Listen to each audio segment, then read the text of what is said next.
तो हमने भगवान श्री राम के बारे में सुना, कैकेयी के बारे में सुना, भरत जी के बारे में सुना, रावण और विभीषण के बारे में सुना, और कल हमने सुना था माता सीता, जो रामायण का सेंट्रल उनका चरित्र है। उनके इर्द गिर्द ही पूरा रामायण घुमा है। और आज देखेंगे हम हनुमान जी के बारे में। हनुमान जी भी बहुत इम्पोर्टेंट किरदार है। ऐसे देखा जाए तो बहुत लेट एंट्री है रामायण में उनका, लेकिन बहुत इम्पोर्टेंट है। जो भगवान से भगवान की शक्ति को अलग करता है उसको राक्षस कहते हैं। असुर कहो, राक्षस कहो, अभक्त कहो, मूर्ख कहो, दुष्ट कहो, जो कहना कहे, भगवान से भगवान की शक्ति को अलग करता है। कोई व्यक्ति है ना, मैं पैसे कमा रहा हूं, ये पैसे मेरे हैं, नहीं, ये पैसे भगवान के हैं। ये शरीर मेरा है, नहीं, ये शरीर भी भगवान का है। ये कंप्यूटर मेरा है, ये भी भगवान का है। सब कुछ, ये पूरी सृष्टि भगवान कृष्ण की है।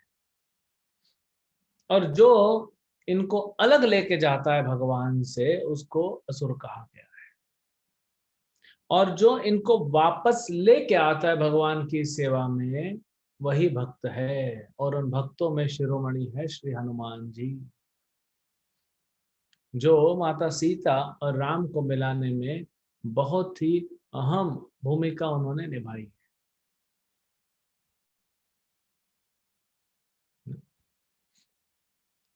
तो जितना भी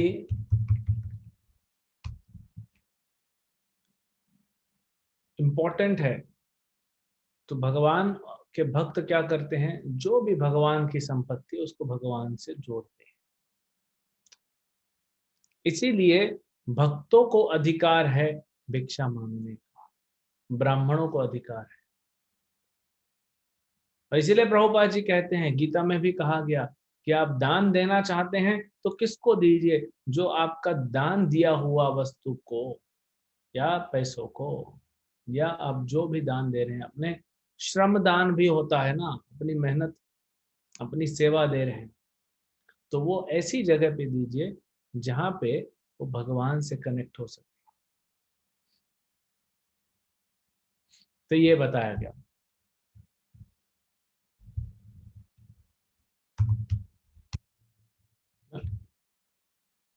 तो वो हनुमान जी ने किया, और आज हम उन्हीं हनुमान जी के बारे में विस्तार से सुनेंगे। विस्तार तो क्या है, थोड़ा सा ही सुन पाएंगे, है ना, पूरा तो नहीं सुन पाएंगे।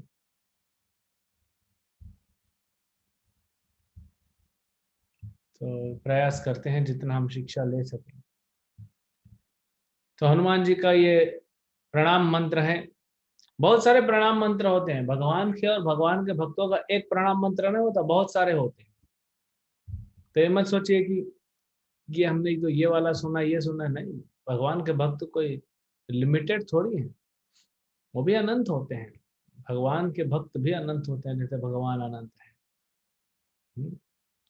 तो हम ये पढ़ेंगे, मनोजवम मरुततुल्य वेगम जितेन्द्रियम बुद्धिमतम वरिष्ठम वदात्मजं वानरयूथ मुख्यम श्रीरामदूतं शरणं प्रपद्ये। मनोजवनम मरुततुल्य वेगम, जिनका वेग कैसा है, हाँ, मरुत के समान। और गति कैसी है, मन के समान। इस संसार में सबसे वेगवान वस्तु जो है वो है क्या, वायु। वायु किसी को भी उड़ा देता है।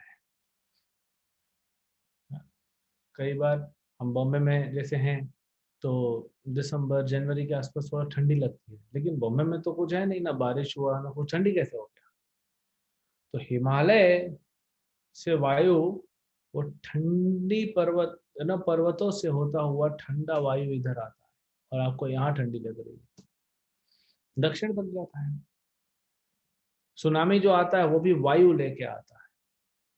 तो इसलिए वेग वायु का है, और ये तो वायुपुत्र हनुमान जी हैं। और सबसे तेज जिसकी गति होती है, स्पीड सबसे ज्यादा हाई होता है, वो है मन। अभी हम बात करेंगे ब्रह्मलोक का, तो आपका मन ब्रह्मलोक पहुंच जाएगा। दुनिया का ऐसा कोई वैज्ञानिक नहीं है जो ऐसा इंस्ट्रूमेंट बना सके, रॉकेट बना सके जो आपको ब्रह्मलोक पहुंचा सके चुटकी बजाते, लेकिन आपका मन पहुंच जाता है। इसीलिए कहा गया है कि स्मरण सदैव कृष्ण का करो, कृष्ण लोक में पहुंच जाओगे, क्योंकि आपका मन वहां पहुंच जाएगा तो आप भी धीरे धीरे पहुंच जाओगे। जितेंद्रियम बुद्धिमतम वरिष्ठम, जो जितेंद्रिय है, जिनकी इंद्रियों पे अपने उन्होंने वश पाया। बुद्धिमतम वरिष्ठम, बुद्धिमतों में वरिष्ठ हैं। हनुमान जी का आज बुद्धि का भी हम देखेंगे। हनुमान जी को आशीर्वाद दिया ना ब्रह्मा जी ने, कि सूर्य ने आशीर्वाद दिया था कि जब हनुमान जी शास्त्र पढ़ेंगे तो ऐसा समझ में आएगा कि पूरे सृष्टि में ऐसा कोई शास्त्रों को नहीं समझ पाएगा। वात आत्मजम, वात आत्मजम, वात मतलब वायु, वायु के आत्मज, वायु के पुत्र हैं हम, वो देखेंगे कैसे। वनर युक्त मुख्यम, और वानरों में प्रमुख हैं, मुख्य हैं। श्री राम दूतम, राम के दूत, शरणम प्रपद्ये, मैं उनकी शरण लेता हूं। तो ये हनुमान जी का पद। अब थोड़ा हनुमान जी के हम देखते हैं जन्म के बारे में, है ना। बहुत सारी अलग अलग कथाएं हैं हनुमान के जन्म के बारे में, क्योंकि भगवान की लीलाएं होती हैं तो भक्त भी अलग अलग लीलाएं करते हैं। तो जरूरी नहीं है कि एक ही तरीके से प्रकट हो, इसीलिए अलग अलग लीला भी होती है, कल्प भेद होता है, अलग अलग कल्पों में अलग अलग प्रकार की लीलाएं होती हैं। तो ये तब की बात है जब मेरु पर्वत पे अंजना, जो हनुमान जी की माँ है, वो खड़ी थी, वो वहां पे थी, और वायुदेव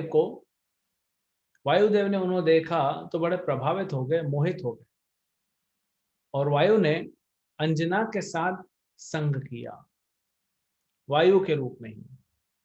और तब अंजना का पुत्र हुआ अंजनेय। तो जब अंजनेय हनुमान जी प्रकट हुए तो माता अंजना ने उनको रख दिया कि मैं इसके लिए कुछ खाने का प्रबंध करती हूँ। तो बच्चे कैसे लेटे रहते हैं, ऐसे पड़े रहते हैं, ऊपर देखते रहते हैं। तो हनुमान जी ने देखा सूर्य, और सोचे कि ये कोई फल है, फल, भूख तो लगी है तो इनको फल खाना था, तो ये सीधा चले। अब इनको थोड़ी पता है कि मैं बच्चा हूं, मैं अभी नहीं चल सकता। हाँ? बच्चे चेष्टा तो जरूर करते हैं चलने की, वो चल नहीं पाते, वो अलग बात है, क्योंकि उनमें शक्ति नहीं। लेकिन हनुमान जी ऐसे नहीं है।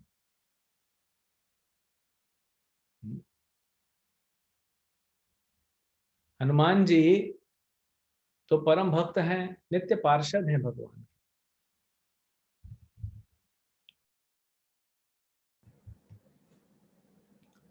तो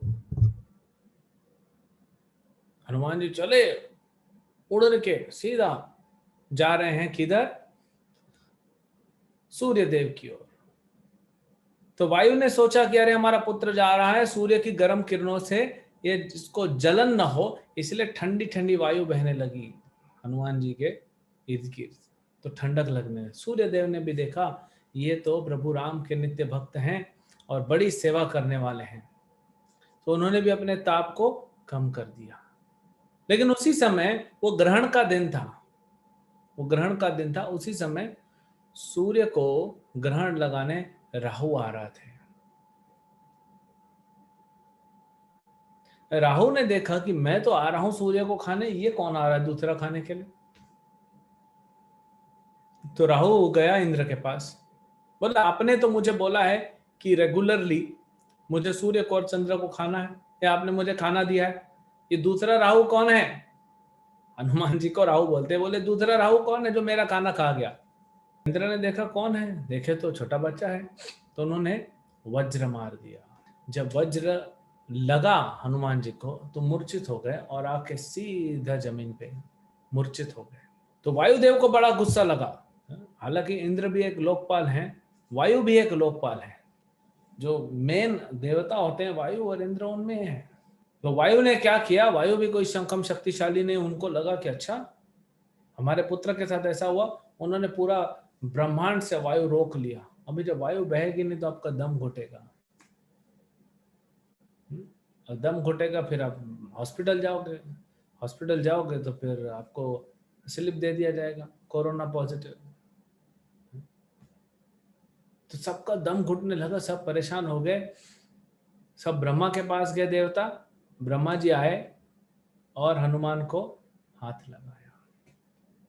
जैसे ही हनुमान जी को छुआ, हनुमान जी तो वापस चेतना में आ गए। और ब्रह्मा ने कहा वायु से कि इनको हमने ठीक कर दिया, गलती हुई है, पहले तुम वायु जो है उसको रिलीज करो। तो फिर सब नॉर्मल हुआ। और फिर सभी देवताओं ने, ब्रह्मा जी ने कहा सभी देवताओं को कि आप सब आशीर्वाद दीजिए। भगवान के नित्य पार्षद और एक महान भक्त हैं हनुमान जी, और बड़ी सेवा करने आए हैं। ब्रह्मा जी कहते हैं देवताओं को, तुम्हारी सेवा के लिए भगवान आने वाले हैं, तुम्हारी रक्षा के लिए। इंद्रारि व्याकुलम लोकम, इंद्रारि, इंद्र के शत्रुओं को मारने के लिए भगवान आते हैं। रावण इंद्र का शत्रु है देवताओं का, तो उसको मारने के लिए आएंगे। तो ये तो सहायक बनेगा, इसका बड़ा रोल है,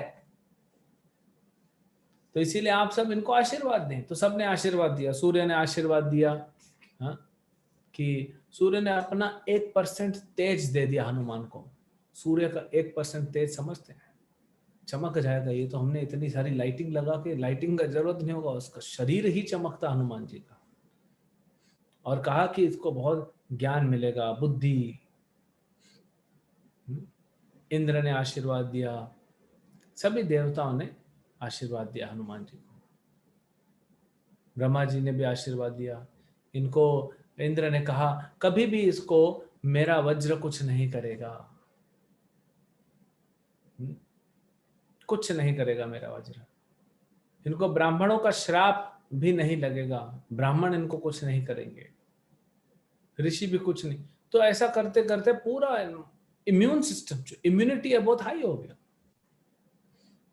अब फिर हनुमान जी सब सुन लिए तो पता पड़ गया इतना शक्ति है। अब छोटे बच्चे हैं, और वाल्मीकि जी लिखते हैं क्योंकि है तो वानर का रूप, तो वानर का रूप, वो चंचलता तो वानर वाली है। तो माँ क्या, इधर माँ तो घर के काम काज में लग जाती, घूमते रहते हैं, घूमते घूमते सब ऋषियों को परेशान करने लग गए। पूरा का पूरा पर्वत उठा लेते थे, शक्ति इतनी थी। हाँ, तो सारे ऋषि परेशान हो गए। अब वो जानते हैं ये महाभागवत भक्त हैं, तो इनको कोई मार भी नहीं सकता। तो इसलिए उन्होंने ये श्राप दिया कि हनुमान भूल जाएगा उसके पास क्या शक्ति है, या हमको डिस्टर्ब नहीं करेगा। और जो है, जब भी हनुमान जी को कोई याद कराएगा तब उनको याद आ जाएगा। तो हनुमान जी सब भूल गए और एक साधारण वानर की तरह, एक साधारण वानर की तरह वो जीवन अपना व्यतीत करने लगे। फिर बचपन की लीलाएं हैं, बड़े होते हैं और सुग्रीव से मिलते हैं। सुग्रीव के साथ उनका बहुत घनिष्ठ मित्रता हो जाता है, और इतना मित्रता कि जब वाली ने सुग्रीव को भगा दिया था, ऋषिमुख पर्वत पे जाके छुपे थे, क्योंकि ऋषिमुख पर्वत पे श्राप था कि वाली नहीं आ सकता, तो इसीलिए हनुमान जी भी सुग्रीव के साथ चले, इतना उनकी मित्रता थी। तो वहीं पे तो भगवान आते हैं मतंग ऋषि के आश्रम से होते हुए, तो सुग्रीव देखते हैं कोई आ रहा है, दो लोग, तो उनको लगता है कि मारने आ रहे हैं मेरे को। सुग्रीव को लगता है मारने आ रहे हैं। हनुमान जी बोले मैं चेक करता हूँ। तो हनुमान जी ब्राह्मण का रूप लेते हैं और चेक करते हैं और समझ जाते हैं कि ये तो प्रभु राम है, और फिर वो अपने असली रूप में आते हैं। राम को पहली बार राम और राम के भक्त का मिलन होता है यहाँ पे। फिर यहाँ से सुग्रीव के पास ले जाते हैं, सुग्रीव से दोस्ती होती है, फिर आगे बढ़ती है बातें। भगवान वाली को मार देते हैं। वाली को मारने के बाद सुग्रीव और भगवान का यह होता है, सुग्रीव बोलता है प्रभु आपने वाली को मार दिया, मुझे राजा बना दिया, अब मैं जो हूं माता सीता को ढूंढने के लिए पूरा प्रयास करूंगा, लेकिन अभी बारिश का समय है, अभी जून का मौसम चालू हो गया, तो जून जुलाई अगस्त सितंबर 4 महीना बारिश है, तो अभी हम नहीं जाएंगे। हालांकि तेज बारिश 2 महीना होती है, तो 2 महीने का था, तो अभी हम नहीं निकलेंगे, जैसे ही बारिश कंप्लीट होगी हम चालू करेंगे। राम बोलते ठीक है, तो सुग्रीव बोलते आइए रहिए। राम बोलते नहीं, मुझे वनवास है, तो मैं वन में ही रहूंगा। इसको बोलते इंटेग्रिटी। भगवान श्री राम का जो चरित्र था, इंटेग्रिटी, कोई लिमिट नहीं उनका। चाहते तो वो हरा सकते थे, लेकिन नहीं, वनवास मतलब वनवास। गांव में भी नहीं रहना, ये तो तुम महल में बोल रहे हो, मैं गांव में न रहूं। तो पर्वत पे रहते थे, और लक्ष्मण जी तो हनुमान के साथ थे, सीता थी नहीं। और फिर 4 महीना बीता, फिर सुग्रीव ने अपने सब वानरों को मैसेज भिजवाया, पूरे संसार में जितने वानर हैं बोले सब आ जाओ। बड़े बड़े वानर, 5-5 हजार, 10-10 हजार हाथी का बल रखने वाले, इतने बड़े बड़े विशाल वानर थे। सब वानर जमा होते हैं, और सुग्रीव बोलता है कि 4 पार्टी बनाई, 4 लीडर बनाए, चारों दिशाओं में चले जाओ, और 15 दिन के अंदर मुझे सीता का खबर दो, और जो नहीं आएगा उसको मैं मृत्यु दंड दूंगा। ये होता है राजा का शासन। कुछ करना है तो करना है, ऐसा नहीं कि बैठ के वोटिंग कर रहे हैं। तो अंगद जो हैं, जो वाली के पुत्र, जिनको राजकुमार बनाया था भगवान ने, सुग्रीव तो राजा बने, अंगद को वाली ने मरते हुए कहा था सुग्रीव को कि मेरे पुत्र अंगद को तुम रक्षा करना। सुग्रीव जो रो रहा था, क्योंकि प्रेम था ना, अपने भाई को बड़ा प्रेम करता था वो। तो अंगद जो लीडर था, वो पार्टी लेके गया था दक्षिण में ढूंढने के लिए, और उन्हीं की पार्टी में थे संपाति, नहीं संपाति ने, हनुमान जी और जाम्बवन, और दूसरे वानर थे। तो लोग दक्षिण में जाते हैं। अब सब पार्टियों को बोला गया था 15 दिन में वापस आना है। तो यहां पे इनको 1 महीना हो गया, ढूंढते ढूंढते, कोई खोज खबर नहीं। सब लोग जीपीएस गूगल मैप लेके चल रहे हैं, किसी को कुछ पता नहीं पड़ रहा है, हर जगह पूछ लिया, सब कोई हिंट नहीं मिल रहा है कि सीता को रावण ले किधर गया। अभी तक तो इनको ये भी नहीं पता था कि रावण लेके गया। हालांकि सुग्रीव ने जाते हुए देखा था, लेकिन पहचाना नहीं था। तो कुछ पता नहीं पड़ रहा है, और 1 महीना हो गया, 15 दिन, 16 दिन, 20 दिन, 25, 1 महीना। सब लोग सोचे अभी हम यहीं पे हमको आत्महत्या कर लेनी चाहिए। वहां पे एक और भी जगह मिलती है जहां पे एक मायावी नगरी जैसा होता है। तो अंगद और उसकी पार्टी सोचते अब क्या वापस जाएंगे, हम क्या मुंह दिखाएंगे सुग्रीव को, हम क्या मुंह दिखाएंगे भगवान राम को, तो हम यहीं, अगर नहीं मिले तो हम यहीं सुसाइड कर लेंगे। कैसे? हम कुछ नहीं खाएंगे, कुछ नहीं पिएंगे, और जब वक्त आएगा अपने आप मृत्यु हो जाएगी। तो ऐसा करते सब लोग थके हारे वहां बैठे थे, सोच ही रहे थे कि वहां पे एक विशाल पक्षी आके बैठ गया, गिद्ध, जिसका नाम था संपाति। तो अंगद बोलता है, जाम्बवन इत्यादि थे, बोले इस पक्षी, बोलता है लगता है यमराज ने पक्षी भेजा हमको मारने के लिए, क्योंकि भगवान हमसे प्रसन्न नहीं है, हम अपनी सेवा पूरी नहीं कर पाए। देखिए, सेवा नहीं करने पर दुख होता है भक्तों को, लेकिन डिप्रेस नहीं होना चाहिए।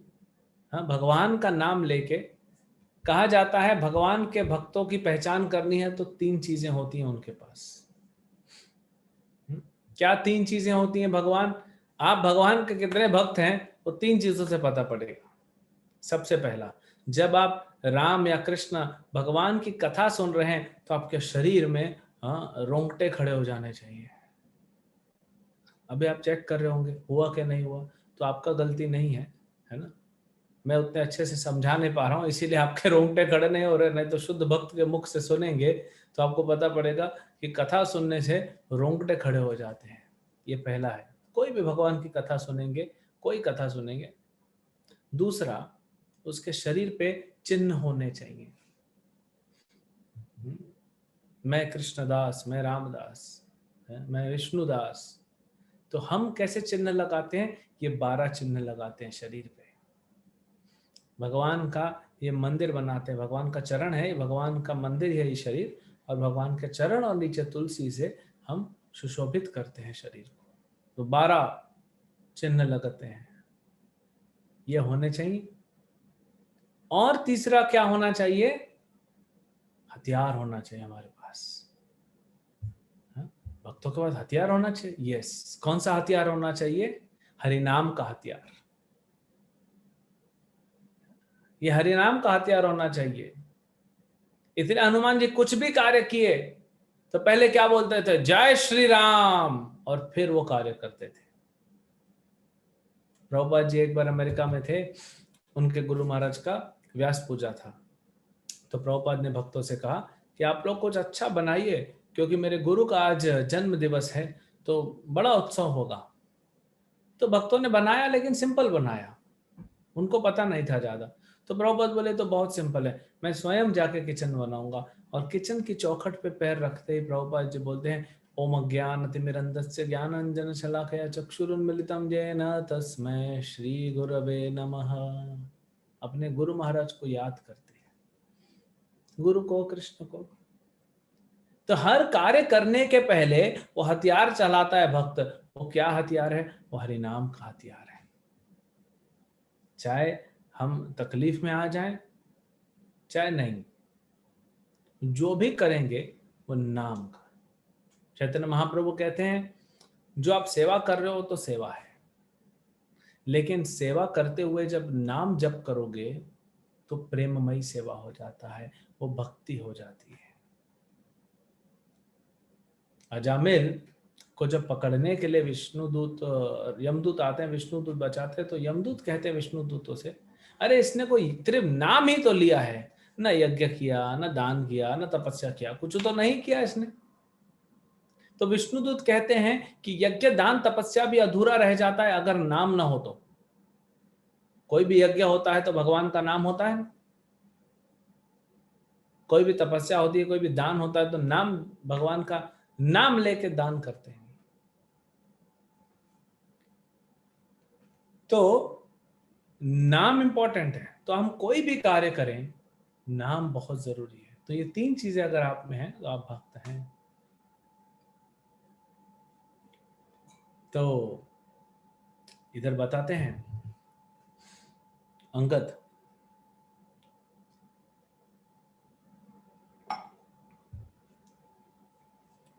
अंगद उसी समय अंगद बोलते हैं कि संपाति को जब देखे तो बोले, ये मैंने सुग्रीव से सुना है, अपने चाचा से सुना है। सुग्रीव को देखे तो, अब इनको देखे तो नहीं थे जटायु को, सुग्रीव ने भी नहीं देखा, लेकिन सुने थे उनसे। तो बोले, मैंने सुग्रीव से सुना है, ये जो पक्षी है ना, ये बिल्कुल जटायु जैसा दिख रहा है, जैसा मैंने वर्णन सुना वैसे। तो संपाति का एकदम कान खड़ा होगा, हाँ? और आके पूछते हैं, यहाँ से बैठे अंगद को पूछते हैं, कौन कौन है, कौन है जिसने जटायु का नाम लिया, मेरे भाई का नाम लिया, मैं उससे बिछड़ गया हूं, कौन है? तो अंगद बोला, हम जानते हैं जटायु को। तो अभी जटायु नहीं रहा, जटायु ने माता सीता की रक्षा करते हुए, भगवान राम की सेवा करते हुए अपने प्राण त्याग दिए। संपत्ति को बहुत दुख लगता है। दोनों भाई परस्पर एक दूसरे से बहुत प्रेम करते थे। एक बार की कथा संपत्ति बताते हैं कि हम दोनों उड़ान भर रहे थे और सूर्य जो है वो चक्कर लगाते ब्रह्मांड का, हम उनके साथ रेस करना चाहते थे। लेकिन जैसे ही पास में गए तो बहुत ताप से जटायु के पंख जलने लगे, तो मैंने अपने पंखों से जटायु को ढक दिया और मेरे पंख पूरे जल गया, एक पंख पूरा जल गया, हम दोनों गिर गए। तो जब गिरे भूमि पे तो मैं अलग जगह पे गिरा, वो अलग जगह पे गिरा। उसके बाद कभी मिल नहीं पाए क्योंकि दोनों का उम्र हो गया था और संपाति का तो एक पंख ही खत्म हो गया। तो संपाति बड़े दुखी रहते थे और वहीं पे एक चंद्रमा नाम के ऋषि थे। उस चंद्रमा ऋषि ने कहा संपाति को कि देखो, ये शरीर में हमको ज्यादा आसक्त नहीं होना चाहिए, शरीर का ज्यादा टेंशन नहीं, बीमार है नहीं है, शरीर अपंग है या पूर्ण अंग है, इससे कोई फर्क नहीं पड़ता, इसको सहते रहो और भगवान की भक्ति करते रहो। ये शरीर नहीं, हम आत्मा है। बड़ा सुंदर ज्ञान दिए। और चंद्रमा ऋषि बोलते हैं कि तुम यहाँ पे रहो, ये पंख तुम्हारे कटे हैं कि तुम यहाँ से कहीं जा ना पाओ, क्योंकि यहाँ पे एक बार बहुत सारे वानर आएंगे, हाँ, उनकी तुम सेवा करोगे, भगवान राम की सेवा करोगे, और जिस समय तुम भगवान राम की सेवा करोगे, चंद्रमा ऋषि कहते हैं, उस समय जो तुम्हारा जला हुआ पंख है वो वापस आ जाएगा। तो बताते हैं, तो संपाति बोलते हैं, मैं जानता हूं, मैं जानता हूं कि रावण सीता को ले गया है। जब सुनते हैं तो बोले हाँ मैं जानता हूं, यहां से लेके जा रहा था रावण। तो अब तो पहली बार इनको पता पड़ा कि रावण है। कहां लेके गया? बोले लंका में लेके गया, यहां से 100 योजन दूर, 800 मील, ज्यादा दूर नहीं, 1200 किलोमीटर है, वहां पे लेके गया है, वहां उसकी नगरी है। रावण का महल का जब लंका का दर्शन भी वाल्मीकि जी बड़ा सुंदर किए। पर्वत के शिखर पे, पर्वत की चोटी होती है, वहां पे रावण का महल था, लिफ्ट जाती थी नीचे से। रावण परम शिव भक्त तो था, या शिव का उपासक था, लेकिन उसका एडमिनिस्ट्रेशन जो था बहुत सुंदर था।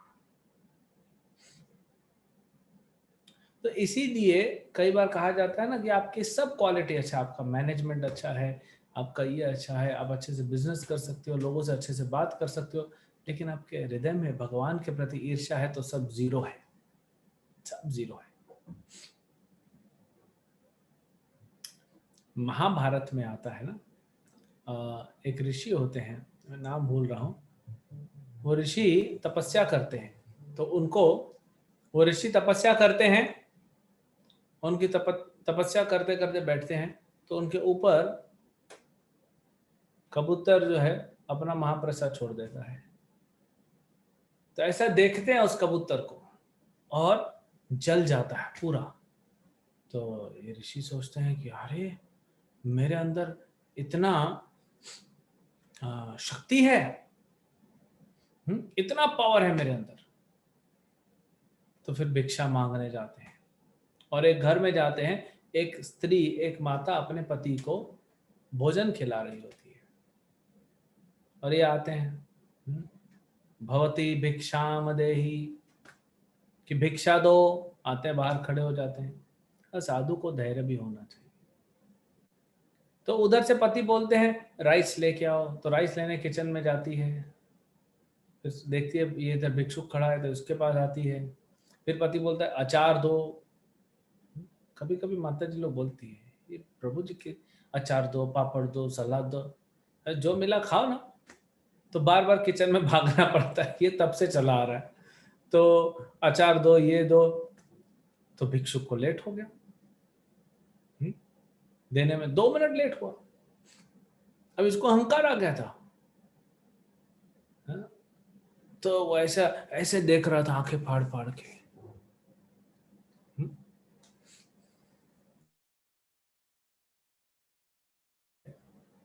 और ऋषि को बोलते तुम मेरे को कबूतर समझ के रखे हो, हा? कि तुम अपने देखने से मुझे जला दोगे। ये तो ये ऋषि के होश ही उड़ गए, ये क्या है? अरे इसको कैसे पता पड़ा मैंने कबूतर को जलाया है? चलो ये नहीं जल रही, समझ में आ रहा, लेकिन कबूतर को जला, इसको कैसे पता पड़ा? बोले अगर तुमको कुछ जानना है तो जाके वो जो बुचर होते हैं, कसाई, उनका नाम दिया गया है, उनसे जाके मिलो। अब उनको बताया नहीं था कि कसाई है, उनका नाम है, तो उनसे जाके मिलो और देखो, भागवत सीखो, उनसे शिक्षा लो। तो सोचे कि कोई दाढ़ी वाला जटा वाला बाबा होगा, गए तो वहां गए तो नारद मुनि, व्यासदेव सब बैठे हुए हैं। ये क्या है? बोले मैं इनसे भागवत सीखने आए। नारद मुनि बैठे और सब लोग वहां पे प्लास्टिक की थैली लेके खड़े हैं। ये क्या चल रहा है? बोले अभी उनका बिजनेस चल रहा है ना। क्या बिजनेस है? मांस काटता है, काट के बेचता है, और उससे सीखने आए इतने बड़े बड़े ऋषि, है ना? क्योंकि कृष्ण खुद स्वयं इनको सिखाते हैं। तो फिर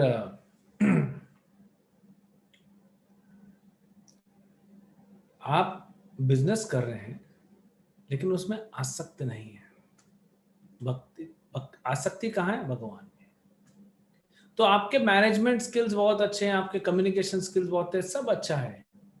तो रावण के बहुत सारे अच्छे गुण थे, जैसे कर्ण है, कर्ण के गुण थे, धर्मनिष्ठ था, दानवीर था, लेकिन उसका सबसे बड़ा माइनस पॉइंट क्या था? भगवान से ईर्ष्या करता था, भगवान के विरुद्ध खड़ा हो गया। रावण का वही था, बहुत अच्छे गुण थे, पंडित था, महापंडित, महाबली, और बहुत अच्छा एडमिनिस्ट्रेशन करता था, बहुत सुंदर तरीके से ऑर्गेनाइज करता था, लेकिन भगवान से ईर्ष्या थी, तो सब खत्म हो गया। वहीं पे भगवान के अनंत भक्तों का नाम आता है, रामायण में, महाभारत में, भागवत में, चैतन्य चरितामृत, जहां पे भक्तों को कुछ नहीं आता, कोई स्किल नहीं है, अनपढ़ है, गवार है, कुछ नहीं आता, कोई स्किल नहीं, खाने का तरीका नहीं है। जड़ भरत को देख के कौन समझ सकता है? जड़ भरत को उसके पिताजी सिखाते थे, जाओ बेटा तुम टॉयलेट में जाओ, हाथ धो, वापस आओ। जड़ भरत हाथ धोते थे, टॉयलेट जाते थे, फिर वापस आते थे। बोले इसका कुछ नहीं होना है।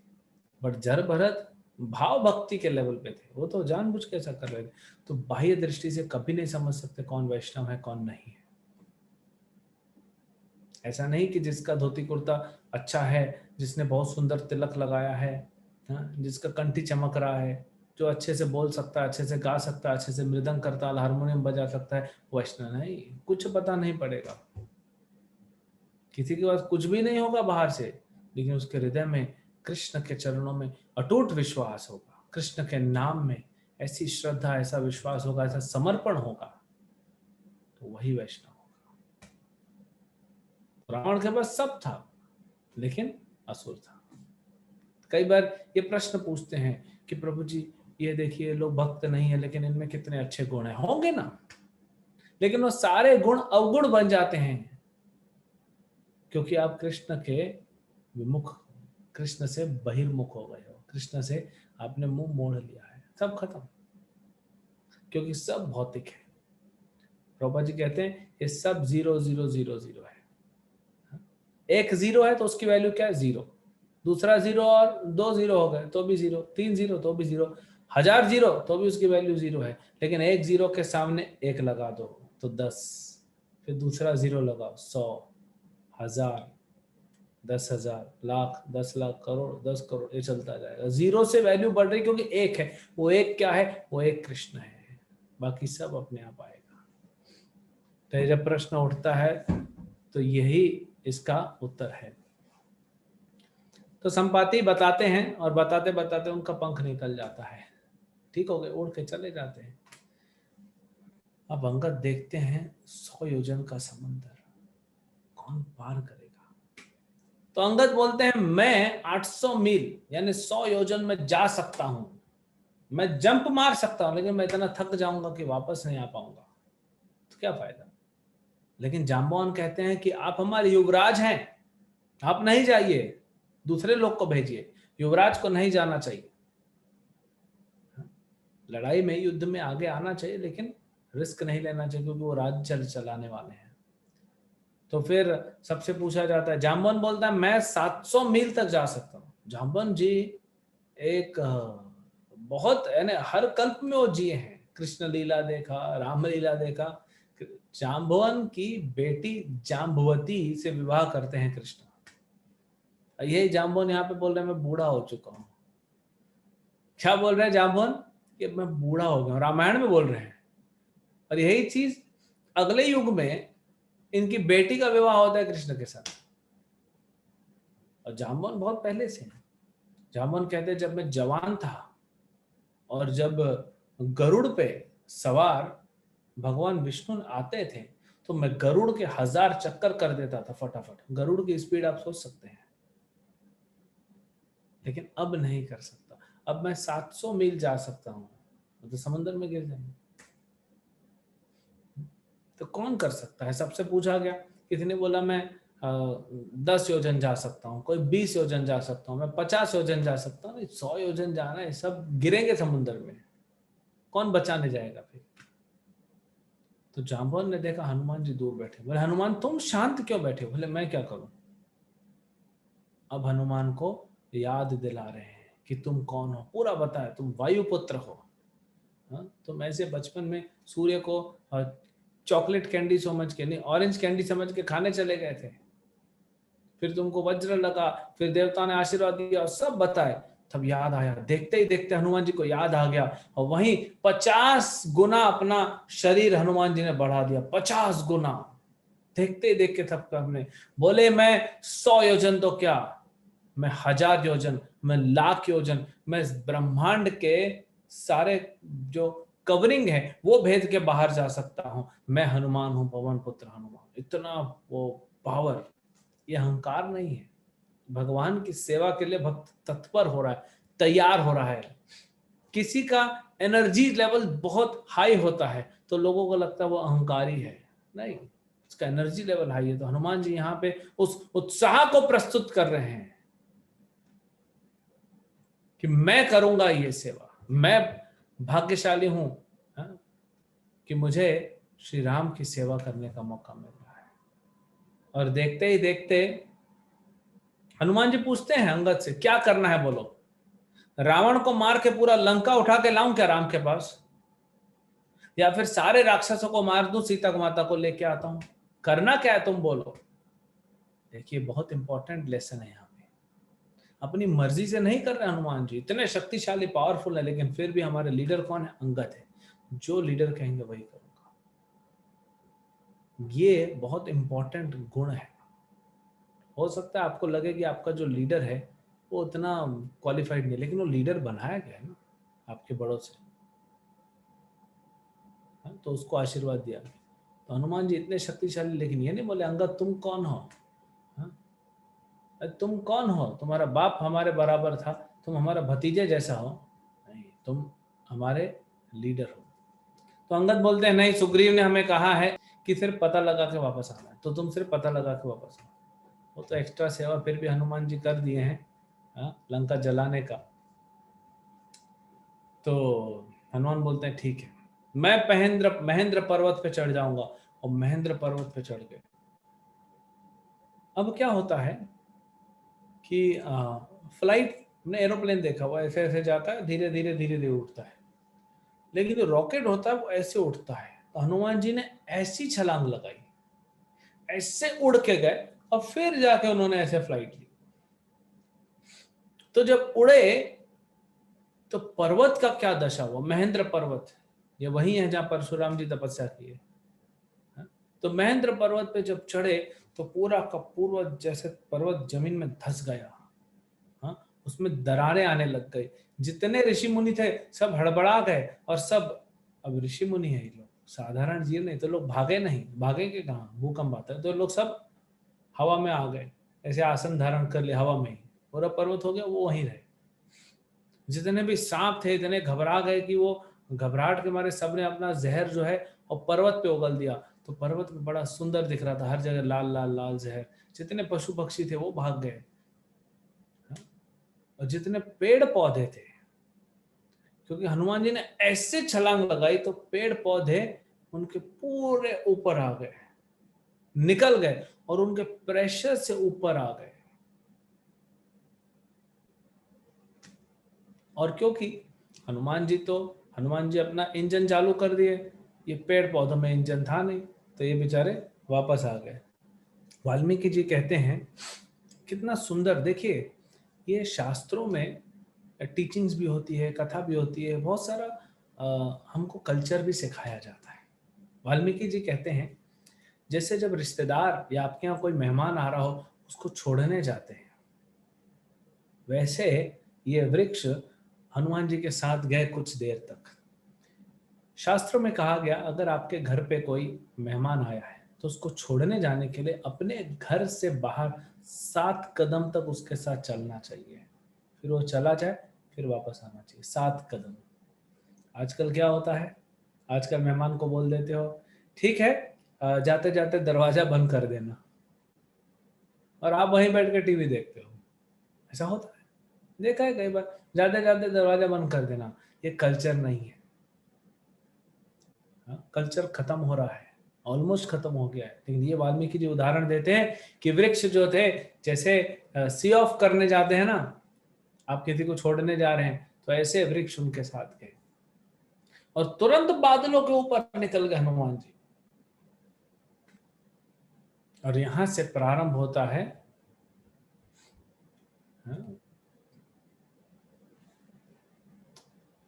सुंदरकांड।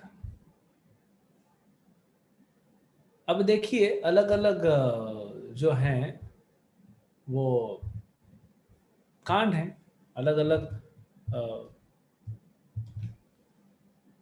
किष्किंधा कांड, बाल कांड, फिर अयोध्या कांड, अरण्य कांड, किष्किंधा कांड, सुंदर कांड, युद्ध कांड, उत्तर कांड, तो सब जगह दिया है। अयोध्या कांड मतलब अयोध्या में क्या हुआ, अरण्य कांड मतलब जंगल में, किष्किंधा कांड मतलब किष्किंधा में, युद्ध कांड मतलब युद्ध हुआ है। लेकिन सुंदर कांड क्यों नाम दिया?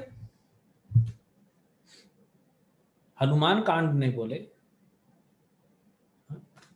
सीता का पता लगा दिया तो सीता से रिलेटेड नहीं बोले, सुंदर कांड क्यों नाम दिया? तो आचार्य बताते हैं, इस कांड में सब सुंदर ही सुंदर है, सब कुछ सुंदर है। हनुमान जी जिनका एक नाम है सुंदर, वो तो हीरो है इसमें। सुंदर कांड तो पूरा हनुमान के ऊपर ही है। हनुमान जी जाके लंका जाते हैं और पता लगा के आते हैं, तब तक पूरा सुंदर कांड है। तो हनुमान जी का एक नाम सुंदर है। ये सुंदर जा रहे हैं एक सुंदर संदेश लेके। क्या संदेश लेके? राम का संदेश लेके जा रहे हैं। किसके पास? सीता के पास, कि मैं आऊंगा और तुम्हें वहां से छुड़ा के ले जाऊंगा। ये सुंदर संदेश है। तो सुंदर जा रहे हैं सुंदर संदेश लेके, सुंदर राम का। राम तो सुंदर है ही। संदेश किसको देना है? सुंदर सीता को देना है। माता सीता भी सुंदर है। कहां पे देना है? सुंदर लंका में देना है। लंका भी बड़ी सुंदर है, बड़ा दृश्य वाल्मीकि जी ने बहुत अच्छे से, इसी सुंदरकांड में लंका हनुमान जी देखेंगे तो बड़े अचंभित रह जाएंगे कि इतना अच्छा सिस्टम ऑर्गेनाइज किया है, और बहुत सुंदर था। तो सुंदर जा रहे हैं सुंदर संदेश लेके, सुंदर राम का संदेश सुंदर सीता को देने, सुंदर लंका में, और ये सब हो रहा है सुंदर तरीके से। तो इसीलिए इस कांड का नाम पड़ गया सुंदर कांड।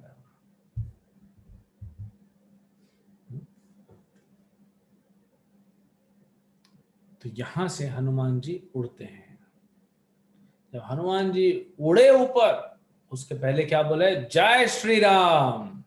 हमने कहा ना, भक्त कुछ भी करता है तो प्रभु का नाम लेके ही करता है। तो उड़े ऊपर और फिर चले 100 योजन जंप मारना। 100 योजन।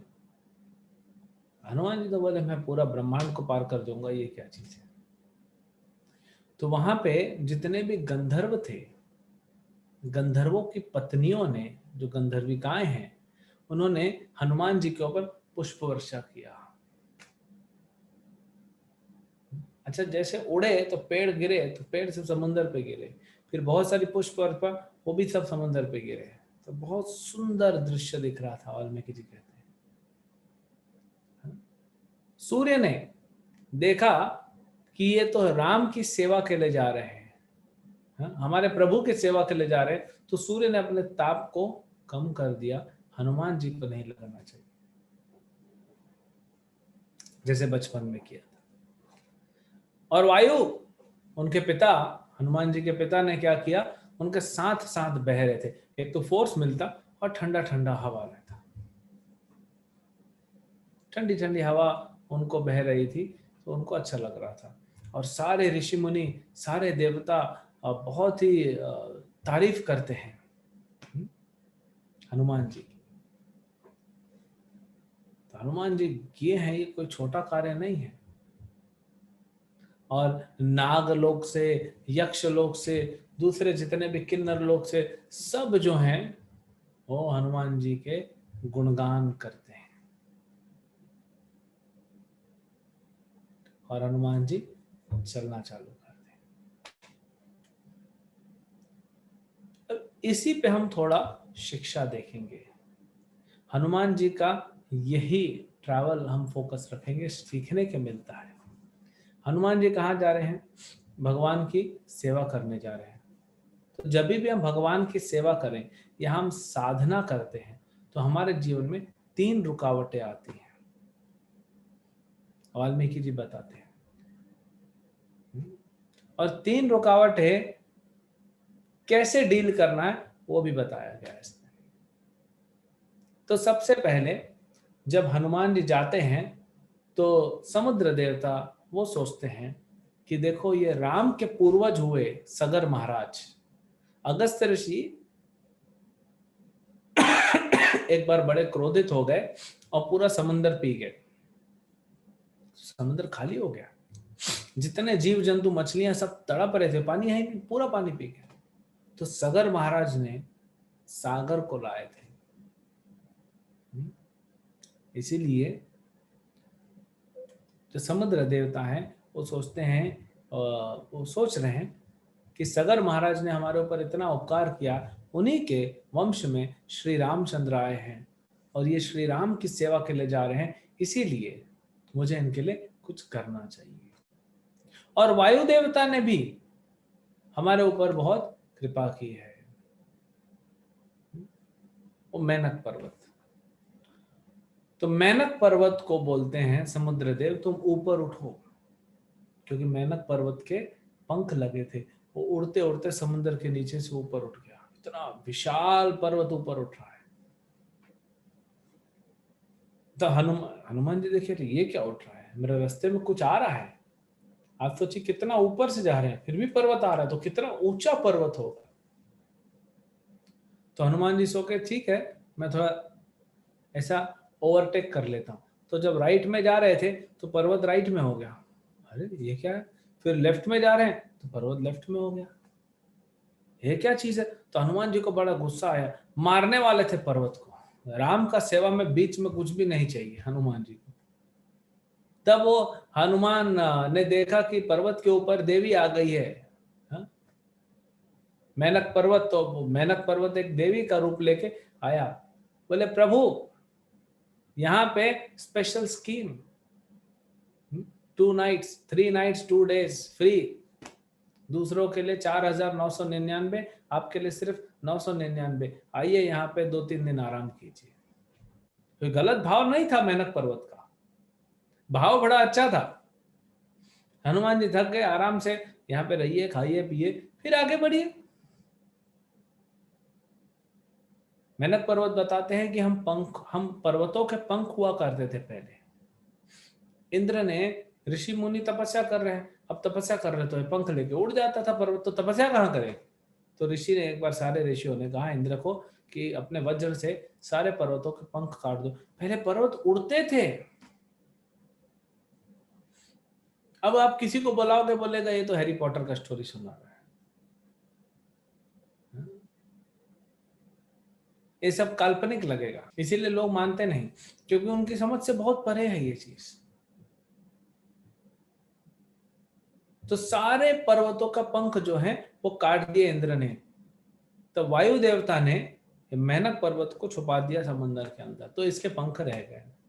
तो मेनक पर्वत हनुमान को बोलता है आपके पिताजी के बड़े उपकार है हमारे ऊपर, तो आप आइए और यहाँ पे। हनुमान जी ने कहा नहीं, अभी सेवा में हूं, अभी न रुकना न कुछ करना। प्रभुपाद जी हमेशा कहते थे वर्क नाउ समाधि लेटर। अभी सेवा करो, समाधि मतलब आराम बाद में करना, अभी सेवा करने का टाइम है। तो फिर लेकिन मेनक पर्वत प्रेम से आ रहा है ना, कोई असुर थोड़ी है, बड़ा प्रेम से स्नेह से हनुमान जी का सेवा करना चाहता है, कुछ गलत नहीं है। तो हनुमान जी ने स्नेह को समझा और स्नेह से ही रिस्पॉन्स किया।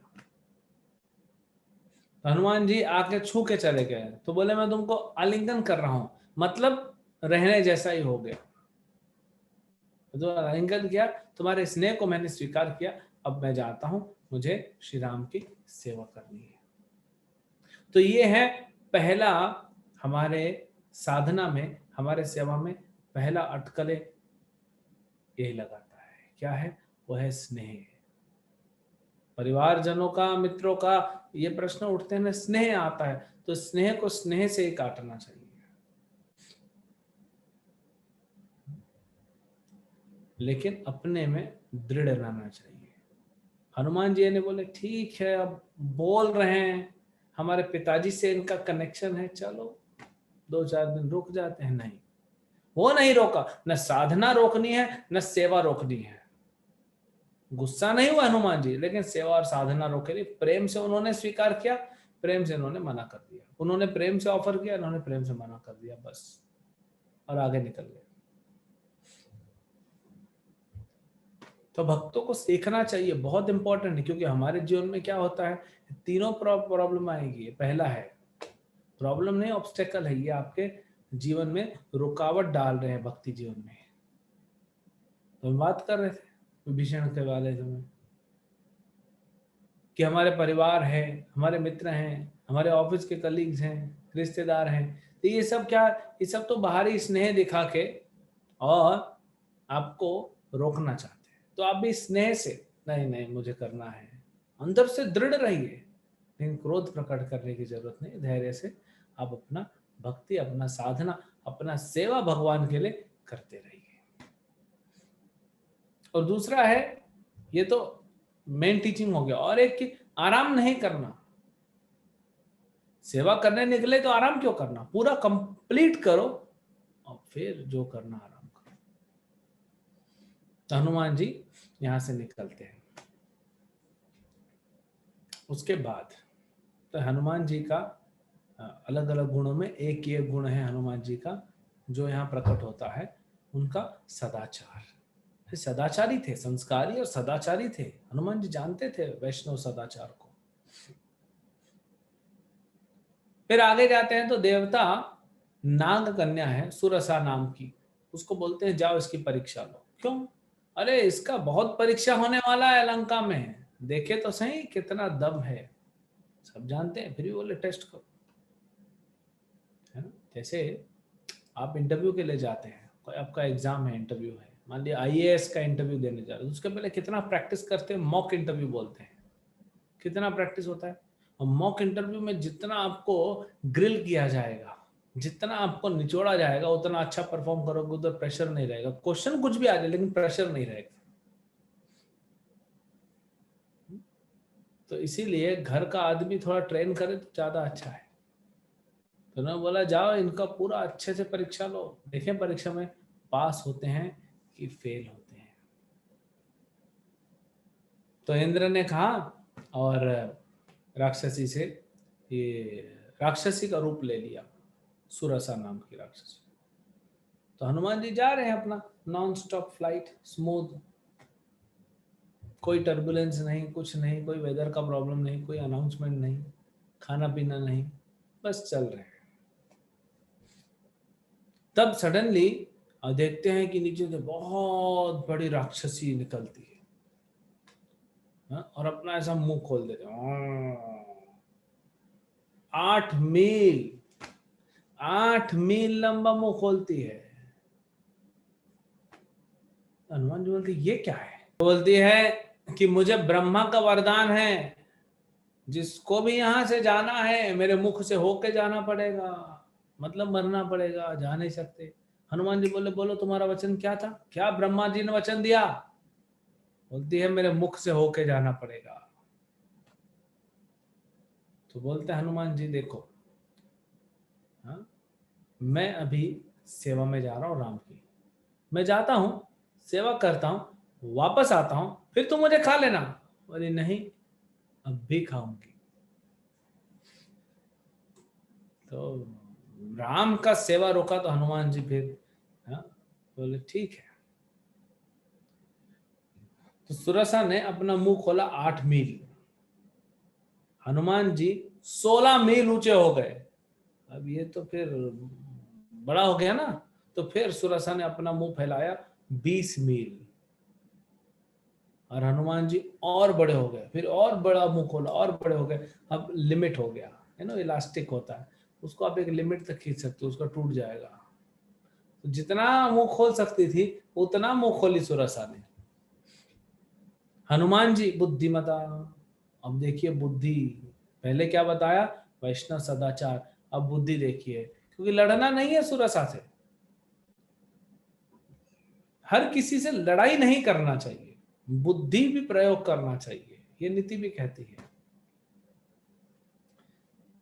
कई बार हमने स्टूडेंट्स को देखा, एंट्रेंस एग्जाम होते हैं ना, तो एंट्रेंस एग्जाम में क्या होता है, पूरा साल भर पढ़ाई करते हैं, आखिरी में एग्जाम देने जाते हैं, कुछ भी आईआईटी का हो, आईएम का हो, कुछ ना कुछ एग्जाम, एंट्रेंस एग्जाम होते रहते हैं।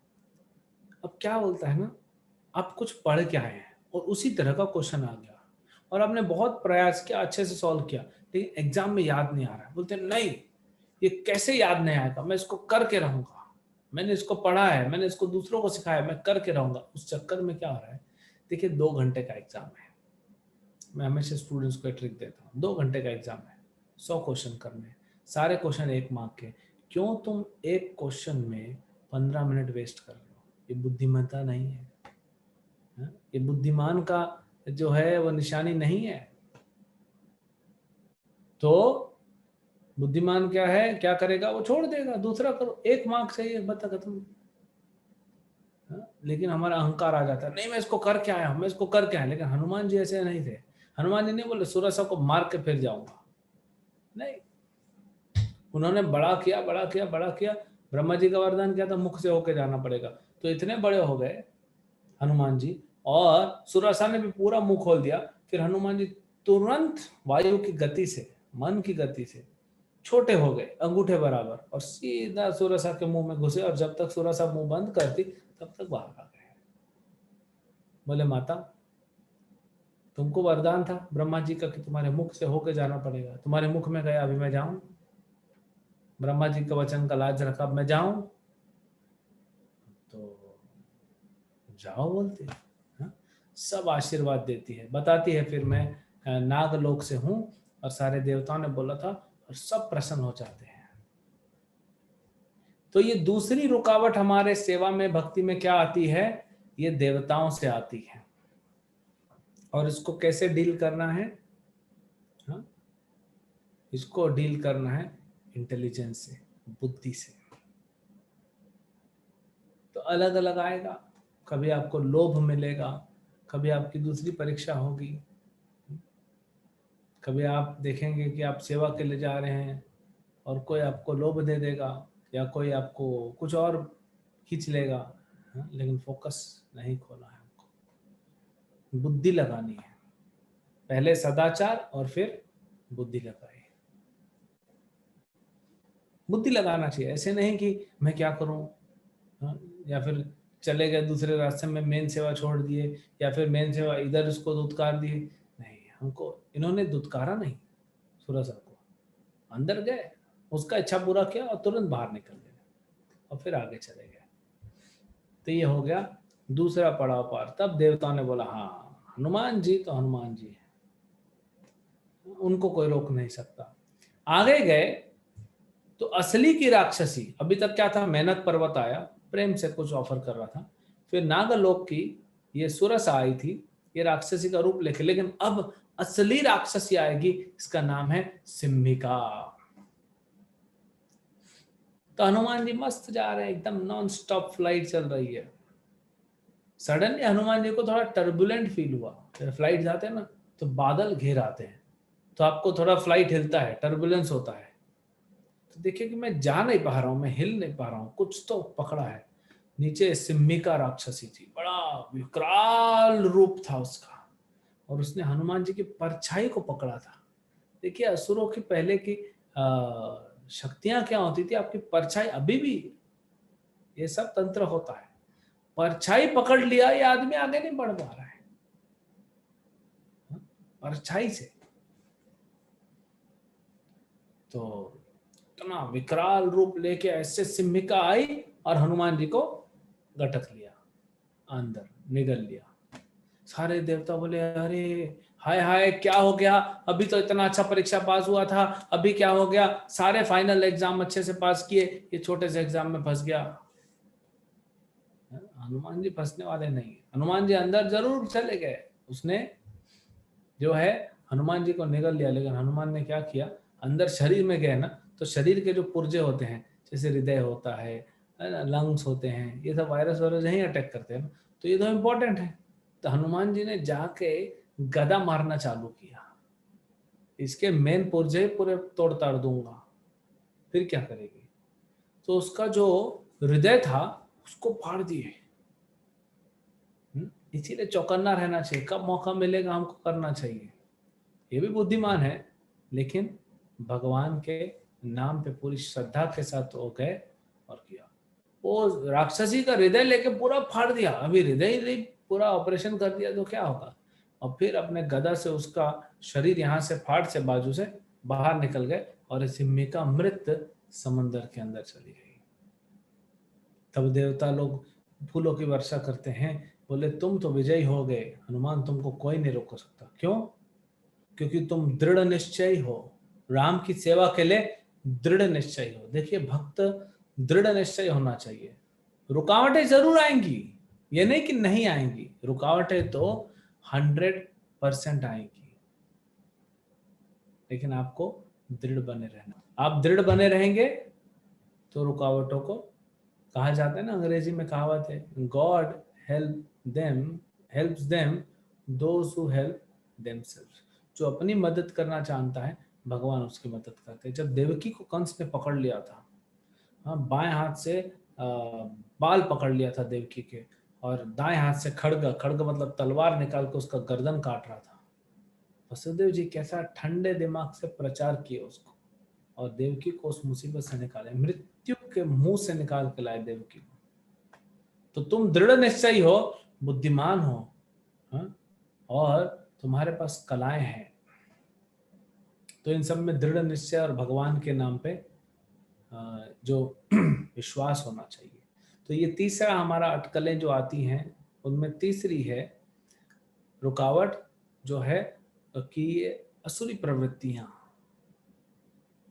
हमारी खुद की असुरी प्रवृत्तियां, राक्षसी प्रवृत्तियां दूसरों की, जो हमें रोकती हैं। कैसे इनसे भिड़ना है? हाँ? भगवान के नाम में पूर्ण श्रद्धा, और भगवान के नाम से, इसीलिए कहा ना, भगवान के नाम का जो हथियार है वो रखना पड़ता है। भगवत नाम का जो ये तलवार है वो रखना पड़ता है, और उससे सबको काट देना पड़ता है। हरे कृष्णा कृष्ण कृष्ण हरे हरे, हरे राम राम राम हरे हरे। तो ये हरि नाम से सारे तकलीफों को, दुखों को हम भिड़ सकते हैं। लेकिन ये नहीं सोचना चाहिए कि मैं हरे कृष्ण महामंत्र लूंगा तो इमीडिएटली सब ठीक हो जाएगा। नहीं, आपको शक्ति मिलेगी उनसे लड़ने की। अब बात को समझिए। कई लोग सोचते हैं हम भक्ति कर रहे हैं फिर भी हमारे जीवन में तकलीफ आ रही। आपके जीवन में तकलीफ तो आपके कर्मों के आएगी ना, आपने कर्म किए तो आएगी, तो फिर भक्ति क्यों करें? भक्ति करने से आपको शक्ति मिलेगी। अपने कर्मों से, अपने कर्म अनुसार जो आपको आ रहा है, हाँ, चाहे वो मेहनत पर्वत चाहे वो प्रेम से स्नेह से कोई दे दे, भक्ति में रुकावट डाल रहा है, या फिर कोई आपको टेस्ट करे भक्ति में रुकावट डाल रहा है, या असुरी प्रवृत्ति भक्ति में रुकावट डाल रही है, इनसे लड़ने की शक्ति आती है आपके पास।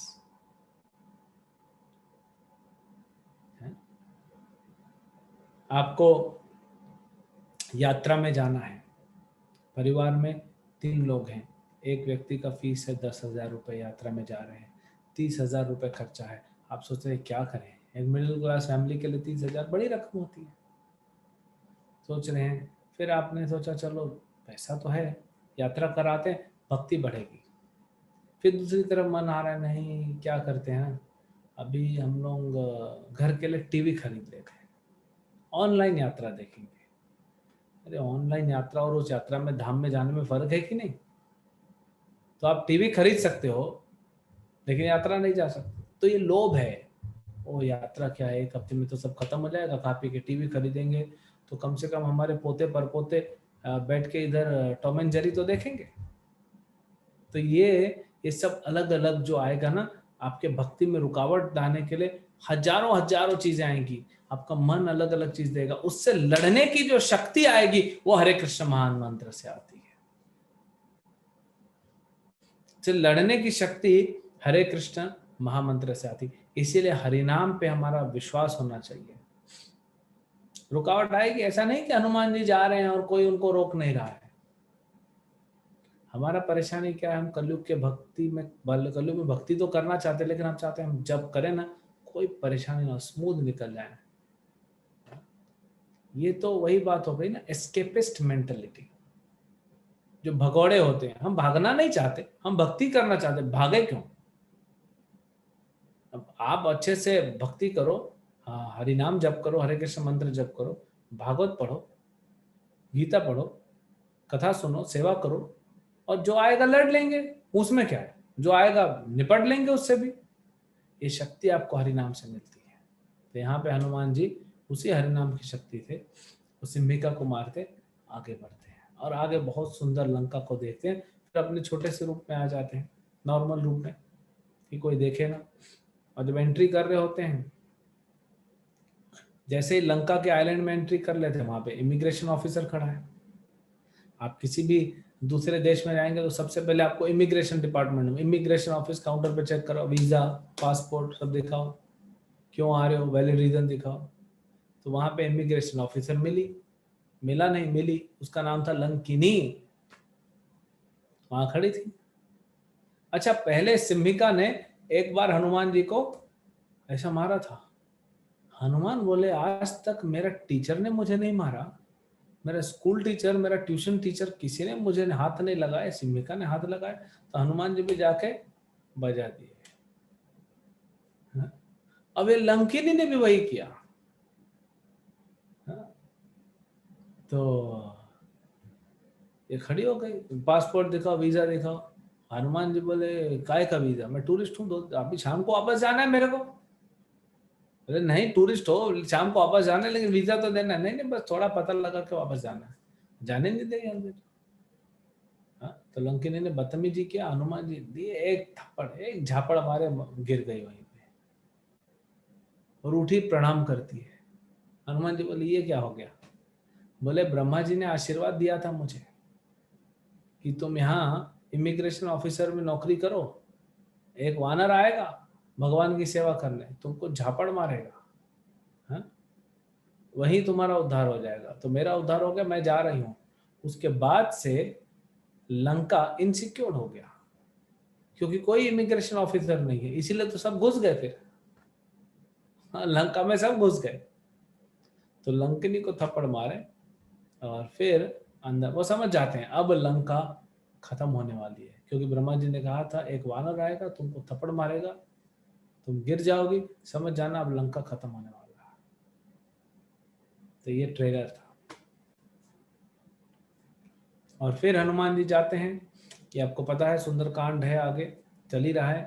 तो ढूंढते ढूंढते ढूंढते ढूंढते माता सीता के पास पहुंचते हैं। माता सीता को वो अंगूठी दिखाते हैं जो राम ने दी थी, और उनसे कुछ पहले तो बहुत डाउट करती है माता सीता, क्या करें, रावण अलग अलग रूपों में आता था, मायावी था, लेकिन फिर वो राम कथा सुनाने लगते हैं, सीक्रेट सुनाते हैं, और फिर उनको विश्वास आता है। फिर वो राम के लिए भी कुछ गहना देती हैं कि बोले माता तो कुछ निशानी दो, मैं जाके बताऊंगा कि मैं मिला था। और फिर वहां से सीता जी से मिलने के बाद बहुत सुंदर इनका वार्तालाप हुआ था, सीता का और हनुमान जी का। हनुमान जी को जब सीता को मिलते हैं हनुमान जी, तो हनुमान जी से सीता पहला प्रश्न पूछती है, रामानुज कैसा है। ये नहीं पूछ रही राम कैसा है, रामानुज मतलब राम का छोटा भाई लक्ष्मण कैसा है, और लक्ष्मण का बड़ा भाई राम कैसा है। पहले लक्ष्मण के बारे में। दुख अभी भी वही है ना, कि मैंने लक्ष्मण की बात मानी होती तो मुझे इतना दुख नहीं। मैंने लक्ष्मण को अपराध किया है, लक्ष्मण के चरणों पे अपराध किया है, लक्ष्मण के चरित्र पे मैंने डाउट किया, इसीलिए मुझे दुख भुगतना पड़ रहा है। तो इसलिए पहले पूछ रही लक्ष्मण कैसा है, और फिर राम के बारे में पूछती है, फिर वार्तालाप होती है। फिर हनुमान जी बोलते हैं मैं थोड़ा खा पी के जाऊं क्या। माता बोलती है ठीक है, तुम तो लॉन्ग फ्लाइट लेके आए हो, कुछ खा पी लो, फिर फ्लाइट लेके जाओ अंधेरा होने से पहले। और खाने पीने जाते हैं, तब तक वहां पे उत्पात मचा देते हैं। उत्पात मचाते हैं तो रावण की आर्मी आती है, उसको मार देते, फिर दूसरी आर्मी आती है, उसको मार देते। फिर अक्षय कुमार बोलता है, अक्षय कुमार ये हमारा लोकल बॉम्बे वाला अक्षय कुमार नहीं, ये रावण का बेटा अक्षय कुमार, उसका नाम था अक्षय कुमार। तो बोले पिताजी मैं जाता हूँ, एक वानर ऐसा उत्पात मचाता है, मैं मार के आऊंगा। गए तो अक्षय कुमार खत्म। रावण को खबर मिली अक्षय कुमार रावण का बेटा को मारती। तो फिर मेघनाथ जाता है, ब्रह्मास्त्र से बांध के लाता है। हनुमान जी बोलते चलो देख लेते हैं क्या है रावण की शक्ति, वो भी देख लेते हैं। और फिर रावण के सामने आते हैं। रावण उत्पटांग, पहला रावण देखता रह जाता, ये वानर, ये बंदर, इसने उत्पात उत्पात मचाया है, ये है क्या। हम्म? तो जब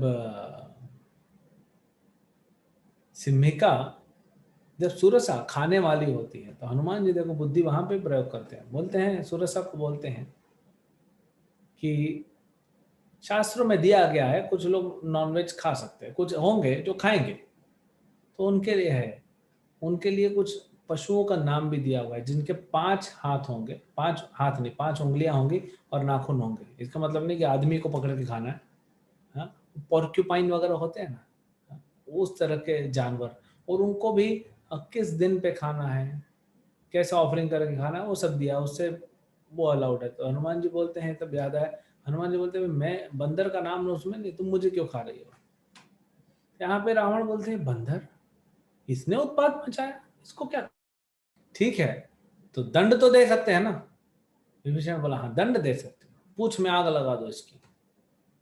तो पूछ में आग लगाने के लिए कपड़ा लगाते हैं, कपड़ा लगाते हैं तो पूछ बढ़ती जाती है, हनुमान जी पूछ बढ़ाते जाते हैं। हाँ, हनुमान जी का क्या है, प्रोडक्शन हाउस है, जितना बढ़ाना है बढ़ा लेंगे। तो जैसे जैसे पूछ बढ़ती कपड़ा बांधते जाते पूछ बढ़ती जा रही, कपड़ा बांधते जा रहे पूछ बढ़ती जा रही, बढ़ते बढ़ते बढ़ते ऐसा लगता है अनंत पूछ है, सब कपड़े खत्म, सब कपड़े खत्म, राजाओं के कपड़े ले लिए जाते हैं। हनुमान जी बोलते हैं ठीक हो गया, अभी इतना ठीक है। और फिर उसमें आग लगा दी जाती है। आग लगाते हैं, सीता माता को पता पड़ता है। सीता माता अग्निदेव को कहती है कि हे अग्निदेव, मैं आपसे प्रार्थना करती हूँ कि हनुमान की पूंछ में जो आग लगाई गई उसको ठंडक दीजिएगा, गर्मी मत दीजिए। तो हनुमान को पता ही नहीं पड़ा कि आग लगी। और फिर हनुमान जी बंदर जैसे जैसे उछलते हैं, पूरा उछलते उछलते उछलते सब जगह गए और पूरा लंका को जला दिया। कुछ अलग जगहों पे वर्णन है कि विभीषण के महल को नहीं जलाया, एक तो विभीषण ने बचाया, प्लस विभीषण के घर के बाहर तुलसी का आंगन देखा। कोई भक्त कहते हैं कि विभीषण के घर के पास राम लिखा था। तो जब पूरी लंका जला दी है, अगले दिन विभीषण को पसंद नहीं करते थे रावण, क्यों भक्ति करता था ना। तो भक्ति करेंगे ना, कई बार आपका भाई बहन आपके माँ बाप भी पसंद नहीं करेंगे, नो प्रॉब्लम। विभीषण जी को तकलीफ नहीं था, रावण पसंद करे ना करे उससे क्या फर्क पड़ता है। तो रावण देख रहा था हाँ, देखने आया, इंस्पेक्शन करने आया, भाई पूरा जला दिया, क्या क्या नुकसान हुआ। तो देखिए विभीषण का घर को कुछ नहीं हुआ। तो वहां राम लिखा हुआ है। विभीषण को बोलता है रावण, तुम मेरे दुश्मन का नाम लिख के रखे हो। बोले नहीं, ऐसा बात नहीं है भैया। तो क्या लिखा है राम? अरे राम लिखा है। राम मतलब रावण, म मतलब मंदोदरी, तो रावण मंदोदरी। अच्छा अच्छा, रावण खुश हो जाता है। फिर बोलते हैं तुलसी क्यों लगाई है, ये तो विष्णु भक्त के आंगन में लगती है। तो बोलते हैं भैया तुमको याद नहीं, जब हमको इम्यूनिटी हमारी कमजोर हो जाती थी तो माता हमको काढ़ा पिलाती थी। हालांकि भक्तों को, अभी कुछ भक्त कहते हैं कि तुलसी को ऐसे बॉईल नहीं करना चाहिए, अलग अलग चीज है। तो ये वाल्मीकि रामायण में नहीं है। जब कुछ भक्त ऐसी बताते हैं, अब कितना सच है पता नहीं, बट उनका घर को नहीं जलाया था। और फिर हनुमान जी पूरा लंका जला के चले। आप मानेंगे नहीं, हनुमान जी ने पूरी लंका जला दी, रावण ने अगले दिन लंका फिर बना दी। वो भी कोई छोटा हस्ती थोड़ी था। ऐसा नहीं कि जब राम आ रहे हैं तो पूरी लंका जली हुई, नहीं, पूरा बना दिया वापस। इतना शक्ति था उसके पास। जो स्वर्ग के लिए सोने की सीढ़ी बना सकता है, एटलीस्ट प्लान तो किया था, उसका नक्शा पास हुआ, लेकिन भगवान ने बनने नहीं दिया। तो फिर हनुमान जी सब जला के वापस आते हैं, राम से मिलते हैं। राम उनको आलिंगन करते हैं, सीता की खबर देते हैं, और राम उनको आलिंगन करते हैं। और फिर यहाँ से आगे युद्ध की तैयारी चालू होगी। तो मेन तो हमको यही था कि हनुमान जी जब जाते हैं, सेवा करते हैं, तो क्या जय श्री राम यानी नाम का, भगवान के नाम पे पूरी तरह आश्रित होते हैं। 3 अटकलें आती हैं। एक जो परिवार से आती है, जो हमसे स्नेह रखते हैं उनसे आती है, बड़ा सदाचार से, प्रेम से उनसे डील करना चाहिए। दूसरी अटकलें आती हैं देवताओं से, अलग अलग जगह से अटकलें आती हैं, उनको बुद्धिमानी से डील करना चाहिए। और बुद्धि कहाँ से आएगी? ये भी नाम से आएगी। नाम जब करेंगे, शास्त्र पढ़ेंगे तो बुद्धि खुलेगी। हर जगह जाके पूछ नहीं सकते प्रभु जी मैं क्या करूं, मैं क्या करूं, आपको बुद्धि मिलेगी। और तीसरी जगह, तीसरा जो रुकावट आई थी, वो राक्षसी रुकावट, हमारी असुरी प्रवृत्तियां भगवान के नाम का शरण लेके। किसी के अंदर असुरी प्रवृत्तियां हैं, किसके अंदर है? सबके अंदर है, हम सब के अंदर है, तभी तो कलयुग में बैठे। असुरी प्रवृत्तियां हैं, दूसरों की असुरी प्रवृत्तियां भी हमको डिस्टर्ब करती है, हमारी असुरी प्रवृत्तियां भी हमको डिस्टर्ब करती है। तो उससे कैसे डील करना है? ये हरे कृष्ण महामंत्र का पूरी तरह शरण लेके आगे बढ़ना है।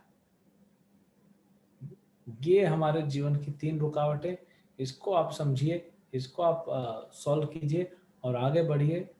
आप भगवान की सेवा को पूरी तरह करके आएंगे, वापस आके रिपोर्ट करेंगे, भगवान आपको आलिंगन देंगे और वैकुंठ लेके जाएंगे। हरे कृष्णा। श्रील प्रभुपाद की जय। मर्यादा पुरुषोत्तम भगवान श्री रामचंद्र की जय। श्री हनुमान की जय। स्नेह को स्नेह से कैसे काटें? स्नेह को स्नेह से कैसे काटें? मान लीजिए आपका कोई मित्र है, बोलता है चलो ना, अभी अभी तो लॉकडाउन है, चलो चलो मूवी देखने चलते हैं। हाँ? सिनेप्लेक्स, वो क्या क्या होता है, सिनेमैजिक, गोल्डन लैब्स और पीवीआर और ये सब, चलो मूवी देखने चलते हैं। हम वहाँ पे मूवी देखेंगे, फिर थोड़ा स्नैक्स लेंगे, फिर डिनर लेंगे, फिर आएंगे। आप बोलते हैं नहीं नहीं नहीं, मेरा मन नहीं कर रहा, क्योंकि आपको चैंटिंग करना, आपको रामायण का कथा सुनना, आप कैसे जाएंगे? हम्म?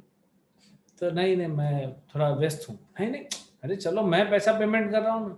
तो आपके मन में लोभ आएगा, अरे पैसा भी दे रहा है, फोकट में घुमा भी रहा है, कार में पिकअप भी करने आ रहा है, छोड़ के भी जाएगा, क्या दिक्कत है?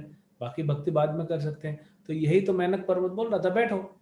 स्नेह था, कोई गलत भाव से नहीं था, वो तो हनुमान जी को आराम ही देना चाहता था। 2 night 3 days free scheme offer है, तो हनुमान जी नहीं दिए। तो हमको भी प्रेम से नहीं नहीं नहीं, कुछ ना कुछ प्रेम से बहाना बना के और काम निकाल लेना चाहिए। सबको आता है, हमको बस लगाने आने के लिए हम कमजोर है ना, हमारा हृदय, हम लोभ में फंस जाते हैं। नहीं तो सबको आता है ना? मीठी छुरी चलाना हम सबको आता है, बस वही चलानी है। प्रभु जी, हनुमान जी क्या शिव जी के रुद्र अवतार हैं? यस, हनुमान जी शिव जी के अवतार माने गए, शिव जी के अंश। कोई कहता है शिव जी के ही वीर्य को वायु लेके आया था और अंजना को दिया था, इसलिए कहा ना अलग अलग कथाएं हैं इनसे जुड़ी। हमारे अंदर भी हनुमान की तरह भक्ति की शक्ति होती है, मगर सोई हुई है। तो हमें कौन जगाता है? हमें जगाता है प्रभुपाद जी के ग्रंथ। जब प्रभुपाद जी के बुक्स पढ़ेंगे तो वो जागेगा आपके अंदर। जब भक्तों का संग लेंगे तो जागेगा, जब प्रसाद खाएंगे तो जागेगा, हरे कृष्ण महामंत्र जब करेंगे तो वो जागेगा। लेकिन हमारा टाइम लगता है, क्योंकि हम बहुत गहरी नींद में चले गए। हनुमान जी तो बचपन में भूले, जवानी में याद आ गया। हम तो कितने जन्मों पहले भूल चुके हैं। तो बहुत ज्यादा कहीं पानी नहीं रहता ना, जैसे आप जाएंगे बंगाल में, बंगाल में आपको अगर हैंड पंप लगाना है ना घर में तो 2,000 रुपये में हो जाता है विद इंस्ट्रूमेंट। वो पूरा सामान लेके आएगा, खड्डा खोदेगा, पंप लगा देगा, 2,000 रुपये में हो जाएगा। क्यों? 20 फीट खोदेगा, 10 फीट खोदेगा, पानी आ जाता है। राजस्थान में जाइए, 400 फीट खोदना पड़ता है तब पानी मुश्किल से निकलता है। 400 फीट। तो हमारा कैसा है? बहुत गहराई है हमारी, बहुत सारा हमने लेयर्स जमा कर लिए इम्प्योरिटी के, इसलिए हमको बहुत ज्यादा अभ्यास करना पड़ेगा, तब जाके कुछ होगा। हमको बहुत अभ्यास करना पड़ेगा। तो करते रहिए। कृष्ण बोलते अभ्यास है न तो योग है ना वैराग्य चक्रिय। अभ्यास करते रहिए, करते रहिए, करते रहिए। Try try try till you succeed. Don't give it up, don't give up. छोड़ मत दीजिए, करते रहिए, क्योंकि आज छोड़ देंगे तो कल नहीं कर पाएंगे। यही रास्ता तो यही पकड़ना पड़ेगा। जितना हम भक्ति को बाद में करने का प्रयास करेंगे उतना हम दूर जा रहे हैं। आना तो इसी रास्ते से पड़ेगा। अब राशन की लाइन में खड़े हैं, 100 लोग खड़े, अरे मैं नहीं खड़ा रहूंगा 100 लोग, इतना भीड़ क्यों, मैं आधे घंटे बाद आऊंगा। आधे घंटे बाद 125 हो जाते हैं, क्योंकि सबको राशन लेना है। तो चुपचाप खड़े हो जाइए, वो लाइन में खड़े जब तक पहुंचेंगे तब तक हरे कृष्ण जप करते रहिए, और वो धीरे धीरे धीरे आपका नंबर आ जाएगा। तो करते करते आगे बढ़िए। Prabhu ji, to what extent can ladies follow Hanuman ji? Why is there a restriction to bhakti for ladies? मुझे बताइए एक ग्रंथ या एक जगह जहां पे भक्ति में लेडीज को रिस्ट्रिक्ट किया गया हो। एक इंसिडेंट बताइए। कहीं भी लेडीज को रिस्ट्रिक्ट नहीं किया गया। कृष्ण बोलते हैं, हाँ, स्त्रियों वैश्य तथा शूद्रास्तेपि यान्ति पराम गतिम। चाहे वैश्य हो, चाहे शूद्र हो, चाहे स्त्री हो, वो भी भक्ति करके तेपि यान्ति पराम गतिम, उस परागति को प्राप्त कर सकते हैं। जब भगवान गीता में बोल रहे हैं, हमारे किसी आचार्य ने नहीं बोला कि स्त्री भक्ति नहीं कर सकती। कभी नहीं बोला गया। हमने तो कभी नहीं सुना कि स्त्री भक्ति नहीं कर सकती। हमने कभी नहीं बोला इस्कॉन में स्त्रियां दीक्षा नहीं ले सकती। हाँ, कुछ अलग अलग दोनों के रूल्स एंड रेगुलेशन है, वो तो शरीर के बनावट के हिसाब से दिया गया है ना, क्योंकि स्त्रियों का और पुरुष का शरीर अलग होता है, उनका मन अलग का तरीके से काम करता है, आत्मा दोनों सेम है। अभी अगर आप जॉब करते हैं तो आपको मैटरनिटी लीव चाहिए, तो कितना 4 महीने 6 महीने, कुछ तो 3 महीने का मिलता है। अभी 6 महीना हो गया शायद, हम जब HR में थे तब शायद 3 महीना था, 6 महीना हो गया। उस समय लॉन्च हुआ था पैटर्निटी लीव, वो 15 दिन का होता है। अब अगर कोई पुरुष जाके बोलेगा कि जो गर्भवती स्त्री है, माँ बन रही है, उसको आप 6 महीना छुट्टी दे रहे हो और सैलरी भी दे रहे हो, हम भी तो बाप बन रहे, हमको भी 6 महीना छुट्टी दो और हमको घर पे बैठ के अच्छे से, वो क्या करेगा? उसको कुछ करेगा? पत्नी बोलेगी इसको छुट्टी मत दो, उल्टा ये घर पे बैठ के टीवी देखते रहता है। मैं एक बार अभी कार्तिक में राजस्थान गया था, जयपुर। तो जयपुर से मुझे वृंदावन के लिए बस लेना था। तो राजस्थान में कैसा है ना, रक्षाबंधन के दिन स्त्रियों को फ्री ट्रैवल है बस में। अगर आप स्त्री हैं तो रक्षाबंधन के दिन पूरा राजस्थान कहीं से कहीं जाइए, पैसा नहीं लिया जाएगा। और बाकी दिनों पे भी डिस्काउंट है। तो मैं टिकट वाले को पूछा, मैं बोला ये क्या है? बोले चलो प्रभु जी हम भी चलते हैं, और मुख्यमंत्री निवास के सामने सब लोग हम लोग धरना देते हैं, सभी पुरुषों को बुला लीजिए। तो भी मजाक बोल रहा था। बोला अच्छा बुला लो, चलते हैं। बोले बुलाने से भी फायदा नहीं है, आएंगे नहीं लोग। तो कुछ जो होता है ना स्त्री और पुरुष का, क्योंकि उनका मन और शरीर का बनावट अलग है ना। जैसे आइसक्रीम होता है या केक होता है, अब उसको अलग अलग वो खांचे होते हैं। कोई केक का आपको शेप बनाना है राउंड, किसी का स्क्वायर शेप बनाना है, किसी का ट्रायंगल। तो केक का मटेरियल तो वही है, तो आत्मा तो वही है, उसको अलग अलग शरीर में डाला गया है। तो अभी आपने ट्रायंगल वाले उसमें डाला है, वो एल्युमिनियम का होता है ना, जिसको आप ओवन में रखते हैं तो केक बन जाता है, बेक हो जाता है। तो आपने ट्रायंगल में रखा तो ट्रायंगल शेप आएगा, आपने सर्कल में रखा तो सर्कल शेप आएगा, स्क्वायर में रखा तो स्क्वायर शेप आएगा। अलग अलग लोग, कुछ लोग टेडी बियर का शेप बनाते हैं, कुछ लोग अलग शेप, कुछ लोग चंद्रमा का शेप बनाते हैं। लेकिन केक का मटेरियल सेम है और टेस्ट भी सेम होगा। तो भगवान भेद नहीं करते, और चाहे स्त्री हो चाहे पुरुष हो, वो अगर भक्ति कर रहा है तो भगवान को आस्वादन वही आता है, और आपको भी भगवान की कृपा का वही आस्वादन होगा, चाहे आप स्त्री हो चाहे पुरुष। हरे कृष्ण जप करने के लिए ऐसा नहीं है, प्रभुपाद जी ने कहा जो भी पुरुष हैं वो हरे कृष्ण मंत्र जप करेंगे, और जो माताएं हैं वो सिर्फ आधा मंत्र जप करेगी, या पुरुषों को 16 माला जप करना है, माताओं को 18 माला, ऐसा तो कुछ नहीं बोला। तो कहा, हम तो कभी नहीं इस्कॉन में देखे कि हमारे आचार्यों ने या चैतन्य महाप्रभु ने कभी भेदभाव किया। भेदभाव बाहरी दृष्टि से करना पड़ता है। जैसे पंडित समदर्शी ना, आप बिल्ली के बच्चे को गोद में उठा सकते हैं, कभी देख लिया बिल्ली का बच्चा, लेकिन शेर को गोद में नहीं उठाएंगे। एक सन्यासी है, वो दूसरे सन्यासी मिलता है, उसको आलिंगन दे सकता है, लेकिन एक सन्यासी अगर एक स्त्री से मिलता तो उसको आलिंगन नहीं कर सकता। तो उसमें भेदभाव थोड़ी है। आप ये नहीं बोल सकते सन्यासी हमको आलिंगन नहीं देता, भेदभाव कर रहा है। तो क्योंकि शरीर और मन की बनावट अलग है, इसलिए कुछ रूल्स अलग हैं। हरे कृष्ण मंत्र वही है, 4 नियम का पालन वही है। गीता ऐसा नहीं है कि प्रभुपाद जी ने लिखा है ये भगवत गीता यथारूप पुरुषों के लिए, ये भगवत गीता यथारूप स्त्रियों के लिए, ऐसा तो कुछ लिखा नहीं है।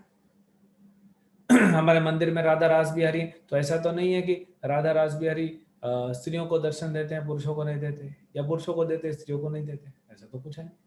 तो कहाँ भेदभाव है भक्ति में? कोई भी रिस्ट्रिक्शन नहीं है, कोई भी रिस्ट्रिक्शन। भक्ति आत्मा का संबंध है भगवान से, आत्मा से भक्ति की जाती है। शरीर का तो उसमें प्रयोग हो रहा है सिर्फ।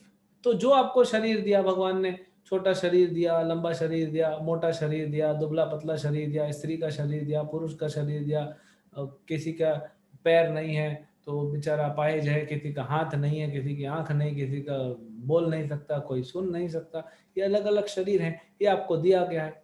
लेकिन भक्ति तो आत्मा करेगी। आत्मा न तो स्त्री होती है न तो पुरुष होता है, आत्मा प्रकृति होती है। तो कहाँ बताइए भेदभाव है, कहाँ रिस्ट्रिक्शन है? ये मैटर उठ उठ के बार बार क्यों आता है? कहाँ बताइए, मुझे एक इंसिडेंट बताइए जहां पे भेदभाव किया, तब हम बताएंगे क्यों किया गया। क्योंकि शरीर और मन का बनावट अलग है, इसीलिए हमको करना पड़ता है। वो तो नियम है प्रकृति का। और अगर वो हम प्रकृति का नियम पालन करने को तैयार नहीं है, मतलब हम कभी भक्ति कर ही नहीं सकते, क्योंकि प्रकृति भगवान के द्वारा बनाई गई, प्रकृति के नियम भी भगवान ने बनाए हैं। अगर आपको प्रकृति के नियम नहीं पालन करने, तो भूल जाइए कि आप भक्ति कर सकते हैं, क्योंकि आप तो आउटलाइटली कृष्ण को रिजेक्ट कर दिया। मैं नहीं मानता, हम नहीं मानते ऐसे नियम को, तो मत मानिए, फिर भक्ति मत कीजिए, फिर भक्ति आपके लिए नहीं बनी। जो नियम भगवान ने बनाया उसको पालन कीजिए सबसे पहले। हम ग्रॉस लेवल पे बाह्य रूप से तो नियम का पालन नहीं कर पा रहे हैं, तो फिर सूक्ष्म रूप से और आध्यात्मिक रूप से नियमों का पालन कैसे करेंगे? इतना पालन नहीं हो पा रहा है नियम का। तो स्त्री पुरुष में भेद शरीर पे और मन पे होता है, क्योंकि इनका मन और शरीर और कुछ हद तक बुद्धि दोनों की अलग अलग बनाई गई है। कोई आपको थोड़ी बोल रहा है क्या भक्ति मत कीजिए। तो हमने तो नहीं देखा है, ये पता नहीं बार बार प्रश्न क्यों आता है, हमने कभी नहीं देखा। कि कहीं भेदभाव हो। इनफैक्ट आपको चाहिए तो मैं 1 घंटा 2 घंटा 3 घंटा लेक्चर देने को जरूर बता दूंगा कि स्त्रियों को ज्यादा दिया है प्रकृति ने, स्त्रियों को ज्यादा मिला है। देखिए स्त्रियों का स्वभाव होता है शरण लेना। शास्त्र कहते हैं स्त्री को पिता की शरण में रहने चाहिए बचपन में, विवाह के बाद पति के शरण में, जब पति संन्यास ले ले तो पुत्र के शरण में। तो शरण में रहना स्त्री को सिखाया गया, उसके खून में है। तो इसीलिए स्त्री के लिए भक्ति करना आसान है क्योंकि शरण ले लेगी कृष्ण की। लेकिन पुरुष के शरीर में अहंकार होता है, मेल ईगो कहते हैं ना, अहंकार होता है, तो उसके लिए शरण लेना बहुत मुश्किल है। इसीलिए भगवान ने पुरुषों को क्या दिया? इंटेलिजेंस, रैशनल इंटेलिजेंस दिया। स्त्रियों को इमोशनल इंटेलिजेंस दिया। स्त्रियां इमोशंस में बहुत स्ट्रांग होती हैं, पुरुष कमजोर होते हैं। और पुरुष रैशनैलिटी में बहुत स्ट्रांग होते हैं, स्त्रियां नहीं होती। तो भगवान ने सबको अपने हिसाब से दिया।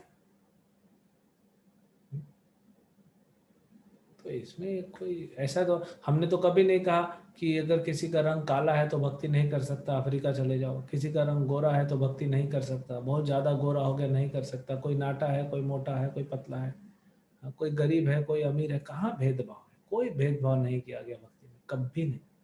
प्रभुपाद पूरे संसार में गए, जो आया प्रभुपाद ने उसको स्वीकार किया, उसको दीक्षा दिया। चाहे वो अम्बरीश प्रभु आए, एल्फ्रेड फोर्ड, इतने बड़े फोर्ड कंपनी के मालिक, चाहे हिप्पी लोग आए जो रोड पे रहते थे, ऐसे भी लोग आए। हाँ, प्रभुपाद ने ऐसे लोगों को भी दीक्षा दिया जो प्रभुपाद ने अफ्रीका में दीक्षा दिया तो इतने गरीब थे कि वो प्रभुपाद का ही धोती कुर्ता सूखने के लिए डालते थे, उनके सेक्रेटरी तो उठा के पहन लेते थे। तो प्रभुपाद क्लास दे रहे हैं, बोले इसने मेरा धोती पहना है, इसने कुर्ता पहना है, उसने मेरा उत्तरी पहना है, तो मेरे कपड़े। हाँ, प्रभुपाद समझ गए इनके पास है नहीं, तो फिर प्रभुपाद दिलाए। तो कोई भेद नहीं किया प्रभुपाद ने, है ना। हरे कृष्णा, श्रील प्रभुपाद की जय।